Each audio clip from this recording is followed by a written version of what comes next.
Hiniling ng kampo ni Senador Bong Revilla sa Department of Foreign Affairs na ibasura ang petisyon ng Department of Justice para ikansila ang kanyang pasaporte dahil sa pagkakadawit sa pork barrel scam.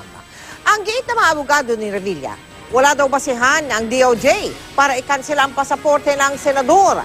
Sa ilalim daw ng 1987 Constitution, pinoprotektahan ang right to travel, maliban na lang kung nakasalalay dito ang national security, public safety o public health.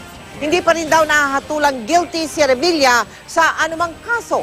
Hindi raw flight risk si Revilla at wala raw dahilan ng senador para iwan ang bansa.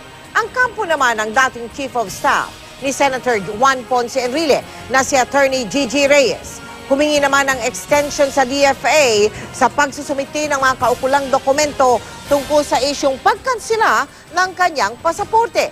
Wala pang kasong naisasampa sa kanila kaya hindi pa rin daw pwedeng isyuhan ng whole departure order kaugnay ng umano'y pork barrel scam.